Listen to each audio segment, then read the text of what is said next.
Welcome to Scotty Ray's Weather. I'm your friend Scotty Ray. Not only do we cover weather from time to time, we'll also tackle events that are going on nationally and locally. But we've got an interview I think that you will find particularly interesting today. Meridian now has a new police chief that has been named.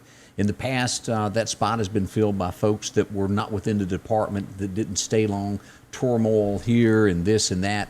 Well, Chris Reed is being promoted within the police department. Who is he? What's his thoughts? I thought we'd get to know him.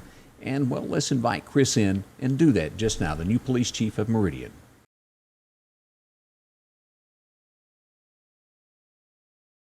And good afternoon. As we get prepared for November coming in, we got Halloween right around the corner, and we've got Meridian's finest, our brand new police chief, in with us today, Chris Reed. And Chris, for those who don't know you, let's get to know you for a few minutes. How long have you been with the Meridian Police Department?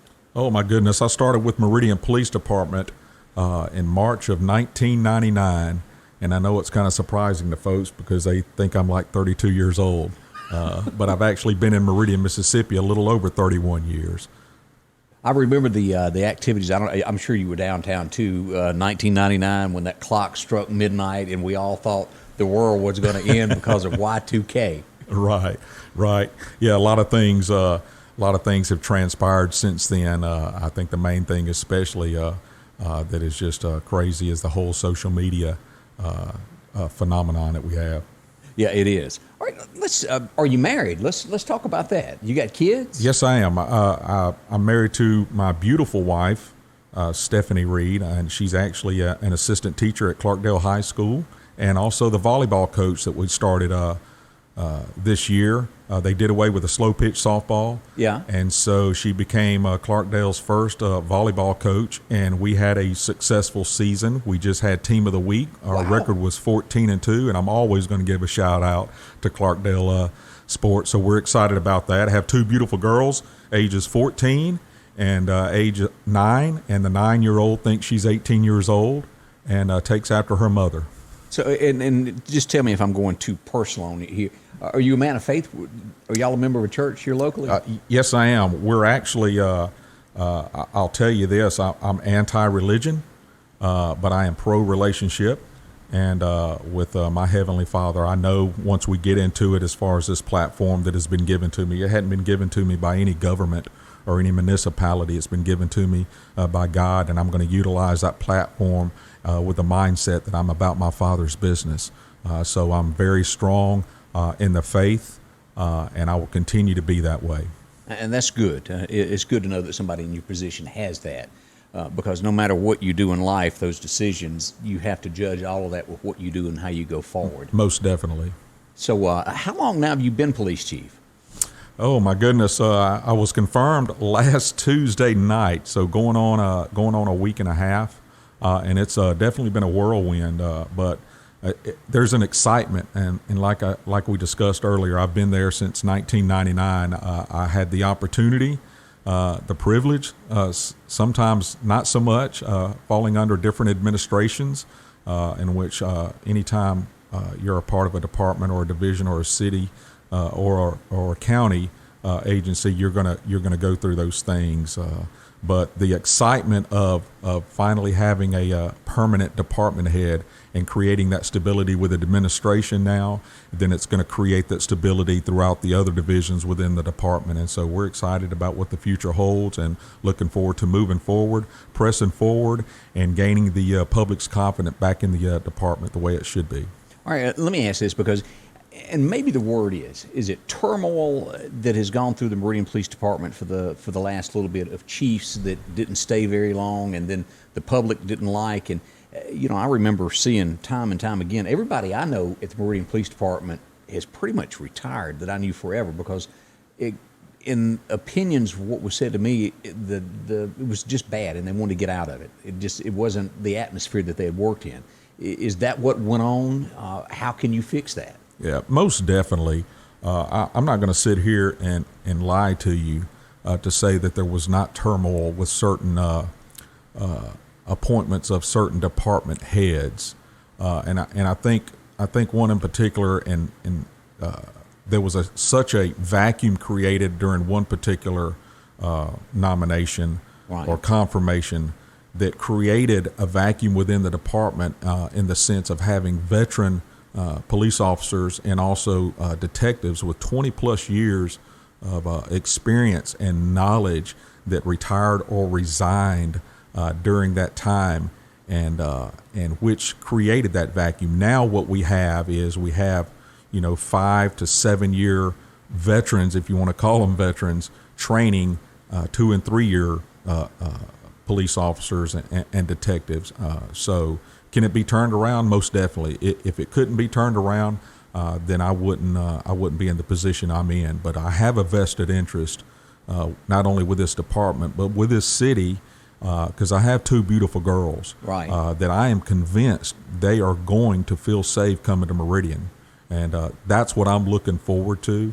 That's what I'm excited about, is having a hand in turning this department around, having a part in that, along with a collective group of leaders that we have within the department doing that also.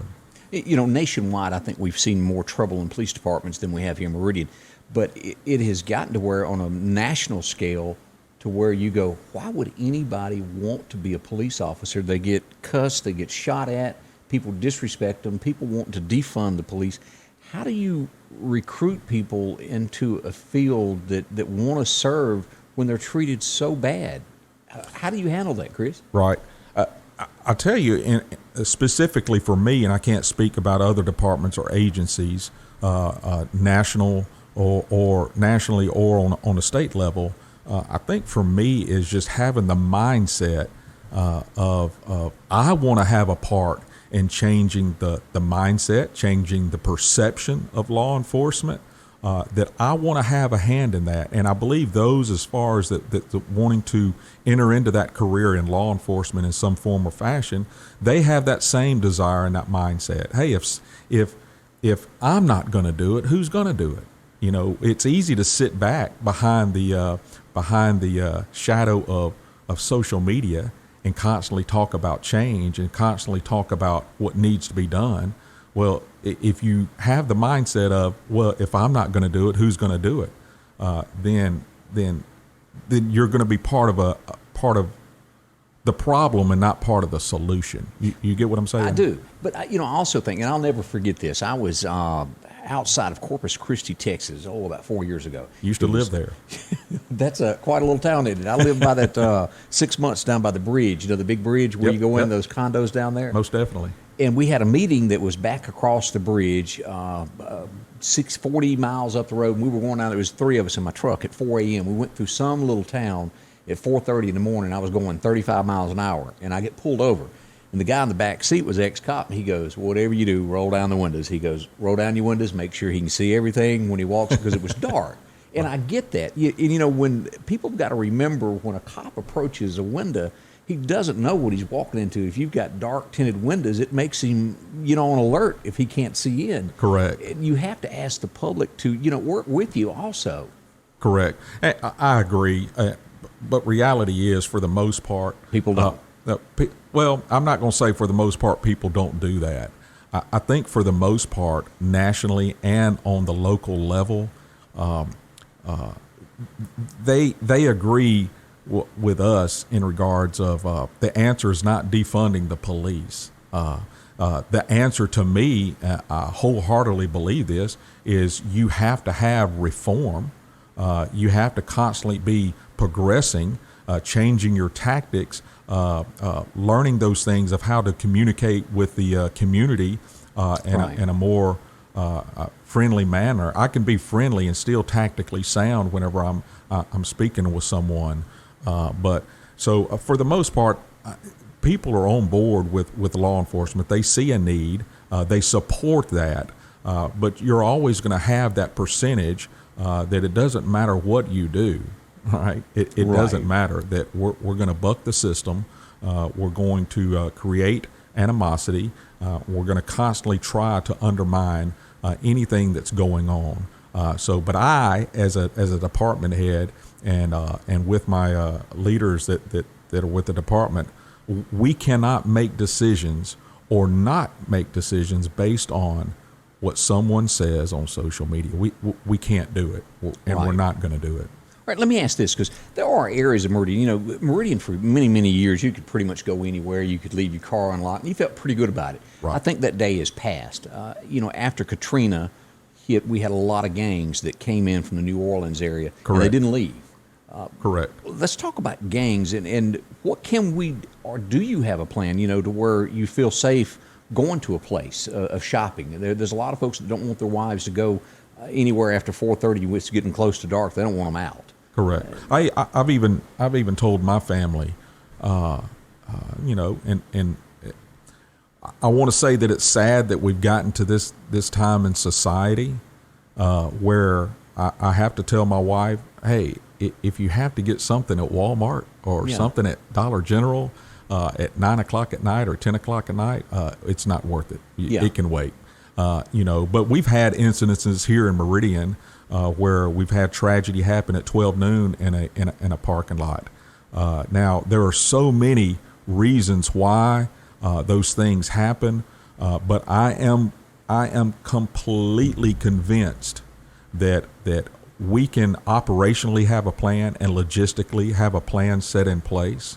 But I am convinced, and nobody can change my mind, that it is a heart problem. Just because you place someone as a department head for a police department or a sheriff department, it is not going to stop crime. It is not going to. It's not going to. It is a heart problem. I'm convinced of that. I am a man of faith. I believe in God's word. It is alive and well, and when His word says it, I believe it. And so it's a heart problem. Until we change our heart, until we have a new heart put in us, there's still going to be those things out there because there is an enemy that we have that's constantly roaming around, seeking whom he may devour. So I'm convinced of that. But I also believe as a department that we can put measures in place to deter crime, to combat those things. And Meridian has, and we are implementing a lot of those measures on deterring crime. Just real quick, what I want to say on that is reality is there's a lot of crime that has been prevented because of some of the measures we put in. The only negative part is we don't have those statistics because the crime wasn't committed. I see what you mean by that. All right, and this may be just a bad question, but with that same thought there, do you have the budget to add more officers, or are you maxed out on what you got? No, Can you add more? Yeah, we definitely have the budget, and thanks to the legislative branch of our city government, which is the city council, during our budget hearing meetings a couple of months ago or last month, they did not do away with our open billets that we have for our department for patrol officers and detective division. They left those in there. They didn't remove those from our department budget. So that was great news, and that shows me also that the legislative branch, not only the executive but the legislative branch, supports the department 120%. Are we going to get all to agree? No, it's okay to agree to disagree. It is, and those that do not agree, I look at it as an opportunity to change their mind. All right, I remember this being a big subject in Meridian, and it was probably minute, small. But do you plan on leaving the lights on the the light bar on when they travel down the street to show presence, or do you want the cops to be dark as they go down the street? Right. Well, police officers, whether the cruise light, they call them cruise lights, low profile lights or whatever on, whether the cruise lights are on or are they off, I don't look at it as police officers going in the dark. If you can't see a black and white patrol car and say, hey, that is a police officer, I don't think some low-profile blue cruise lights is going to make it any different. I do believe in being proactive. I do believe in the first step is officer presence. And as our manpower comes up, which we have just recently in the past week and a half hired 5 fully sworn officers that came back, and it would really surprise the public to know that the calls and the texts that I've received, and also some other individuals within the police department, of officers that have left, 20-year veteran detectives that have left that are wanting to come back. I don't believe that it specifically has to do with me, but I Right. think it just has to do with, hey, we have a permanent department head and there is stability. And once that happens, you see a turnaround quick. So I'm excited to see what happens within the next 6 months. And we're going to be fully staffed. I'm convinced of that. And so the legislative branch has supported us in that by not taking away those billets. All right, Chris, my next question. How will the Meridian Police Department handle shootings? What will happen under your administration? You know, we just had an incident a week ago last Friday of a shooting. And I met with a family. I met with a family on the scene. And he's a pastor in that local community. And they were the grandparents of the victim. And I met with them right there at 10 o'clock at night. And they came up to me and hugging my neck and says, will you pray? I said, let's do it right now. We started praying right there on the scene. Now, I believe in the power of prayer. I don't believe that God causes things like that happen, but I do believe, and I'm a firm believer, and nobody's going to convince me otherwise, that we are faced with circumstances and tragedies, and I do believe that God uses circumstances to reveal himself, his purposes, and his ways.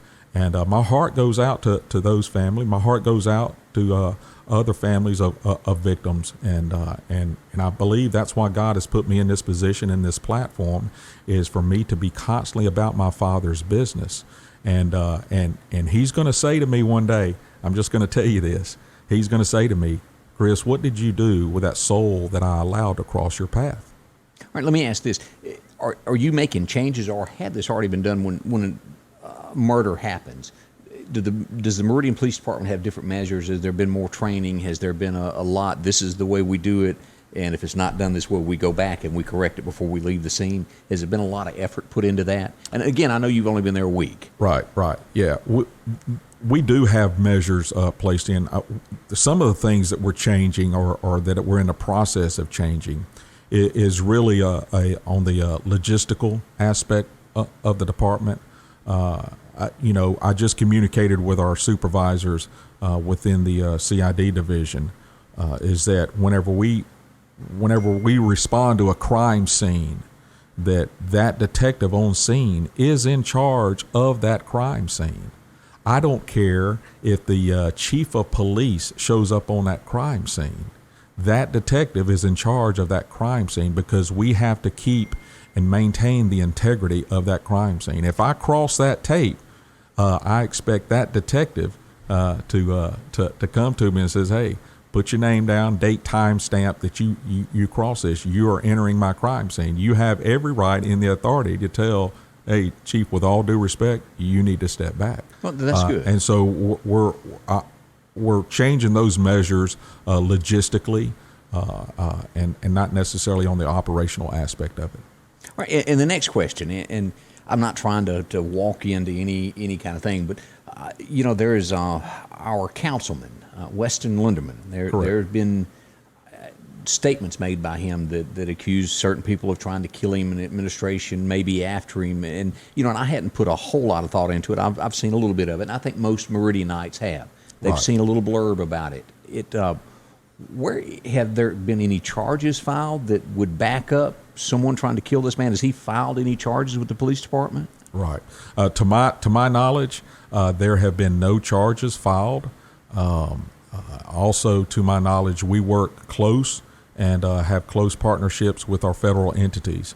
And there is a reason why we have federal entities like the state auditors, like the AG's office, the Public Corruption Division of the FBI, in which I have federal credentials through the FBI, is because everyone needs oversight. Right. Because everyone is held accountable for their actions. But no charges specifically have been brought to my office. I do understand, to my understanding, and just based on what Mr. Lindeman had said previously, was that he reached out to MBI. They said they weren't coming to Meridian. The AG's office, they weren't doing anything. And he mentioned that that he can't go any further because the FBI is investigating. Well, I've got federal credentials through the FBI, and I've reached out to our supervisors, and I would be the first person. I really don't think that any federal entity needs a municipality's permission to come in and investigate a crime. Correct. They don't need that, but we welcome that. We want that. We have an open door policy. We have bi-weekly meetings with the U.S. Attorney's Office here at Meridian Police Department, and that has representatives from the FBI and the U.S. Attorney's Office there and the DA's office. So we're in constant communication. Nothing's been brought to our attention, and as soon as it does, then obviously they can have what they want to have. Okay, well, that answers that. Did I read that the Meridian Police Department is adding cameras to where it'll be easier to track crimes? Is that going to be a new tool with the Meridian Police Department when something goes down? Most definitely. Yeah, sorry about that. Most definitely, and they've actually been installed already, and to no cost of the taxpayers. That's great. To the city of Meridian. I've been blessed and fortunate to be successful with the unit that I formed and created, and had a group of guys that were successful, and we seized a lot of bulk cash currency from narco drug organizations. That would be the black vehicles you see hidden on the interstate. When they come through, they stop. Correct.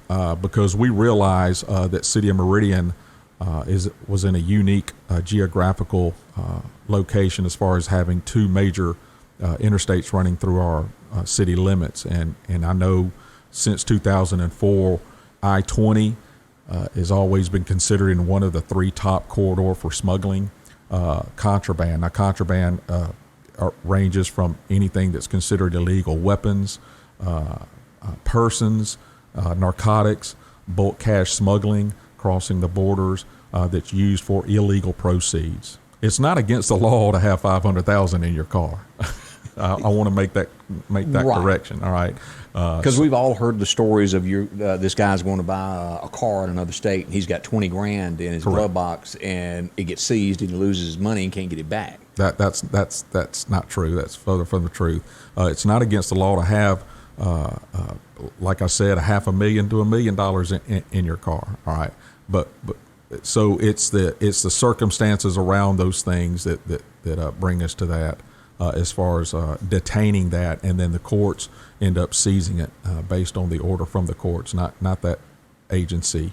But to your original question is, we were able to purchase the city of Meridian over 63 surveillance cameras and place them throughout the whole areas, all the communities within the city of Meridian. Those cameras have various functions. They have some of them have four heads on it, LPR capability, where they can capture tag information. Right. We have some of the cameras that are gun detection cameras that as soon as they hear a gunshot, that it automatically zooms to that area. And we also have 24/7 surveillance in regards to those cameras. Now, someone's not watching it 24/7, but whenever a gunshot detection camera goes off, then as far as the electronics and the software that we have, which I'm an idiot when it comes to electronics, then it gives a red flag and an alert, and then we're able to respond in a timely manner. The benefit about having those cameras is not watching people in their everyday lives. Trust me when I say this, no one on the face of this earth has that much time to sit there and constantly surveil, but it has definitely had a huge effect in deterring crime just since they've been up over a month, and we're still working out some of the bugs and issues. Like if you had a crime happen, that you could go to the cameras and go 3-4 blocks and find cars that were in there and be able to go from there to track down a suspect of something. Most definitely. Will the public, and I know in certain cities they do have it where cameras are public to where the average Joe can log in and look at cameras. Will that ever be a part of this, or is this strictly used by the police department? Yeah, it's going to be strictly used by the police department, and because once again, we still respect people's privacy, and I just don't want Billy Bob Johnson pulling up and watching me. You get what I'm saying? I do. Me walking down the street. So it's definitely just privy to law enforcement entities. In closing, I'll ask you this because this is coming up Saturday night. We've got Halloween coming up in Meridian, and of course, kids are going to be trick or treating. Do we need any special measures by the Meridian Police Department during these hours? I think they cut it back. Is it 4 to 8 p.m. for trick or treating in the city? Is there anything special about Halloween that the general public needs to know and what to expect over this? Right. In regards to what measures the city of Meridian and specifically the police department's taken is we're going to have extra officers on hand. I've already put that out. My acting captain over operations has already implemented that, having extra officers during a certain time period on that. And we're just going to be there's going to be a huge officer presence. Are there going to be calls and things that come in? Most definitely. When you're running around at night with costumes on and masks or whatever, I'm not a big how can I say this? I'm not a big proponent of that holiday, but we want to keep it as safe. We want to keep it as safe as possible for the kids. It's all about the kids, yes. and we want to keep it safe, and we're going to do everything in our powers to make that happen and make them feel safe. Now, are y'all giving out candy at the police department this year? We're going to be doing that Thursday, tomorrow from 5 to 6 p.m. Would love for everyone to come out, the kids to come out at the police department in the front, and we'll be having a lot of those treats, and where they can come by and pick up candy and meet the police officers and meet myself and my goodness, just have a good time and just fellowship. And this really is my last thought here. But I remember years ago, the Meridian Police Department used to do things like you had somebody that was 15 or 16 or so that thought they wanted to become a cop when they get older. Do y'all still do the program where you can ride along with a cop and get a feel? Can you still do that? Most definitely. We still have the ride-along program.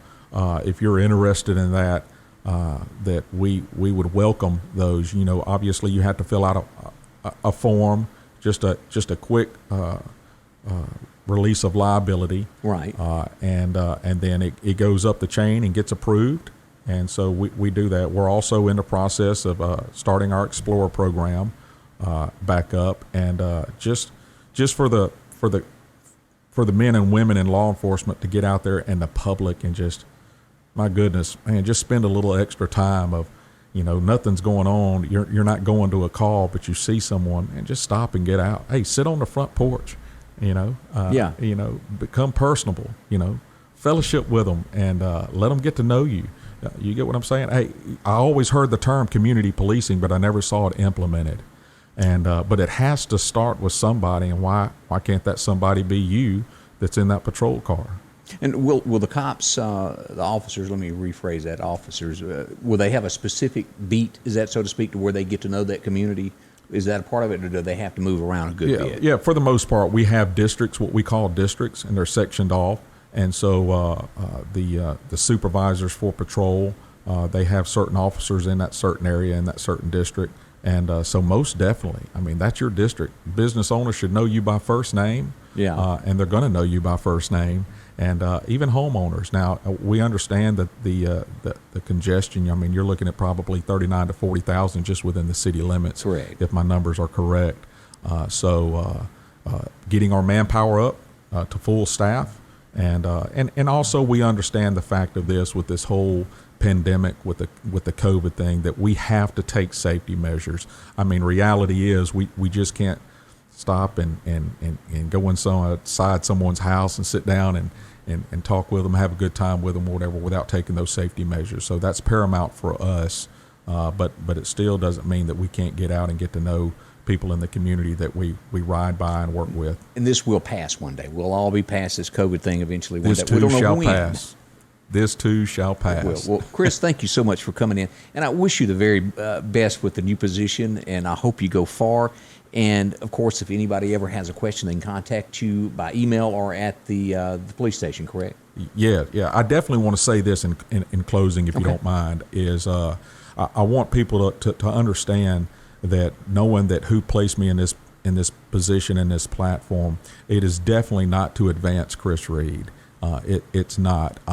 I believe this platform or any other platform that I'm investing into the kingdom. And so it's important that my mindset stays like this. And it says, be not conformed to this world, but be ye transformed by the renewing of your mind.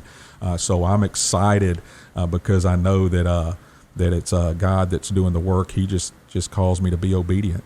And we don't know the real reason why you would put, in God's plan, you don't know. Sometimes it could be that you're going to bump into one person and save their soul. That may be the whole purpose of you becoming a police chief. We don't know. It could be something huge and a lot more, maybe it's many lives. But I do wish you the extreme best with it. If I can ever help, I'm here as well. And I would say that most everybody is behind you here in the Meridian area. Most definitely. And I thank you so much for allowing me to come and just kind of spend a few minutes of sharing what's coming and the excitement that's coming. So I greatly appreciate that opportunity. Thanks, Chris. Yes, sir. Thank you.